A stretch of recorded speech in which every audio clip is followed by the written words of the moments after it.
First stretch move we're going to work on here is the low calf and Achilles tendon. Something that you'll see in all of these stretches is that we never hold a position. We bring our body into the position where we get the stretch, and we're either going to use our hands or our rope to get a little extra range at the end of the movement, and that's really where we're going to feel the deep stretch. Stretch should never hurt. It should always feel good. If you overdo it, you will get some discomfort. You don't want that. You just want to make sure that you're getting the stretch in the muscles that you want. This next stretch here is for the upper calf. So whereas in the previous exercise you would feel it down low in the calf by the back of the ankle and the Achilles tendon, this one is going to hit you in the upper calf. All right, the movement with the foot is the same. You're flexing the foot toward your body. The rope helps out a little bit at the end of the movement. Notice I got the rope doubled up for this one.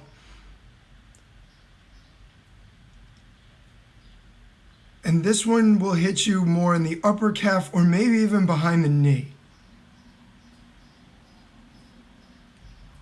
Okay, now we're going to move up the chain and we're going to go to the glutes and the low back. So one thing to notice right off the bat here is that both of my feet are in a neutral position. I have my toes pulled toward me, and my leg that is not moving is fully extended and the toes are pointed out toward the sky. So again, I'm going to do 10 reps of this. I'm going to pull my knee up. My hands are going to grab onto my knee and pull a little extra so I get a little something out of the stretch at the end of the movement, and I fully extend so that the feet are side by side in between reps.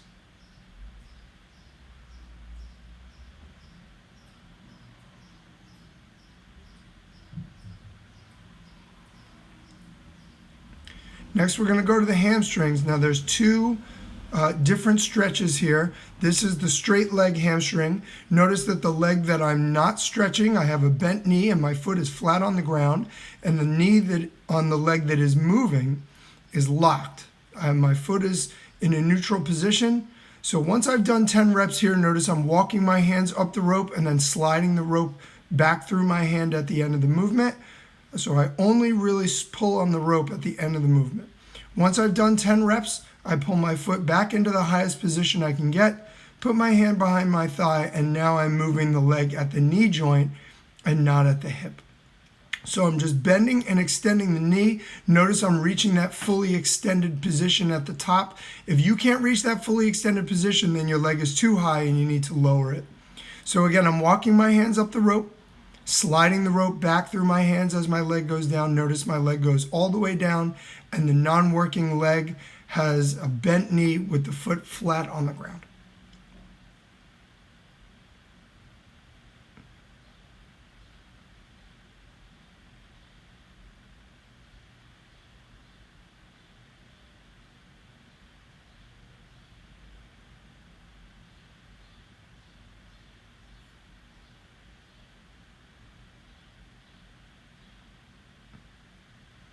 Okay, now we're going to work on the inside and the outside of the thigh. So we're going to do the inner thigh first, and one thing that you'll notice is that I've wrapped the rope around the inside of my leg, and I'm holding the rope in my left hand when I stretch my left leg. So my leg is kind of moving like I'm making a snow angel. I'm leading with the bone on the outside of my ankle. Notice that the toes on my leg that I'm stretching are always pointed straight up toward the sky. You don't want to rotate your foot out. If you rock that foot out, then you're going to miss the stretch. So you want to keep your kneecap and your toes pointed toward the sky when you do this one. This one you should feel in the inner thigh. I feel it down closer to the knee, but that's going to depend on where you're tight. Now we're going to go to the outer hip. So we're going to go back over to the left leg, and this time, instead of going around the inside of the lower leg, we're going to wrap the rope around the outside. Notice that I'm holding the rope in the opposite hand this time. Now, in this case, both of my toes are pointed straight up toward the sky. I want to lift my leg up just enough to clear the top of my other leg. And this one you'll feel like right about where the pocket of your shorts would be.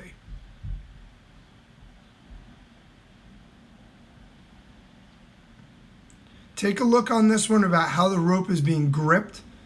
So I'm holding the rope in the opposite hand of the leg that I'm going to stretch, and I'm holding it as though I could do a thumbs up with the end of the rope.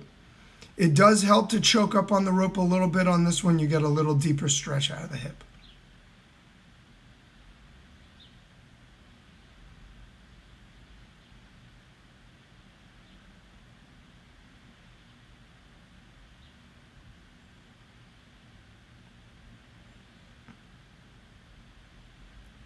All right, the next one we're going to do is going to be our hip rotators.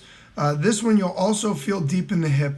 What makes this one different from the glutes and low back stretch that we did earlier in the routine is that in this one, when my knee comes up toward my chest, I'm grabbing my shin with my opposite hand and I'm pulling the leg across my body. You may not be able to see that very well in the video, but my foot is crossing over my thigh.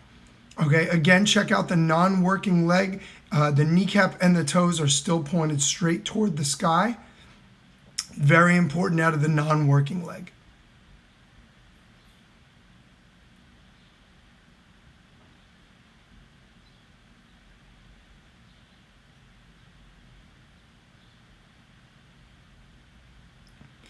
Okay, then we're going to the hip flexors. So on the hip flexors, I'm laying on my side here. I've got a 90-degree bend in my knee and hip in the leg that is closest to the ground.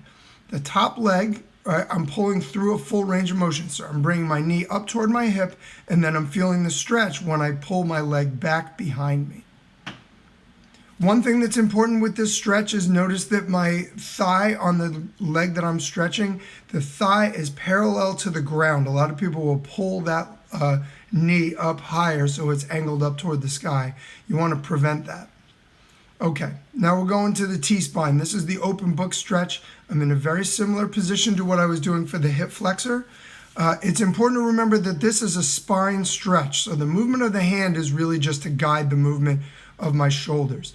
So I'm doing it in a slightly different position now. Maybe you're doing this inside and you don't have quite the space to have fully extended arms. That's fine. But one thing that's important to notice here is that my shoulder blades, I'm trying to get both shoulder blades to meet the ground. I don't quite have the mobility to do that, but in this position, my right shoulder blade is in contact with the ground, and I'm trying to get my left shoulder blade onto the ground as well.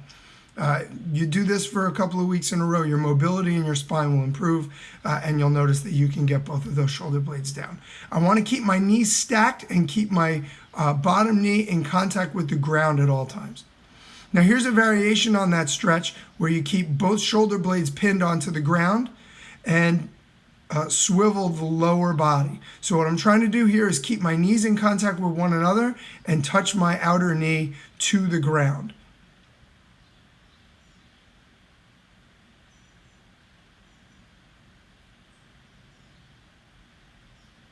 Okay, now here's a variation on the calf stretches that we looked at earlier.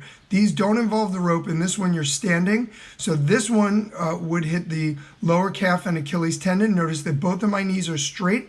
The back leg that I'm stretching, the thigh is vertical, perpendicular to the ground when I get deep into the stretch. So I'm pressing my heel into the ground to get that stretch out of the Achilles tendon and the lower calf. Now I'm going to the upper calf. Right, and in this one, the only thing that I need to change is I need to back that stretching leg up so that I can fully extend the knee. So in this one, I have no bend in the knee whatsoever, but I'm still pressing my heel into the ground to achieve that calf stretch. So you might feel that this one hits you better than the one with the rope. Give it a try.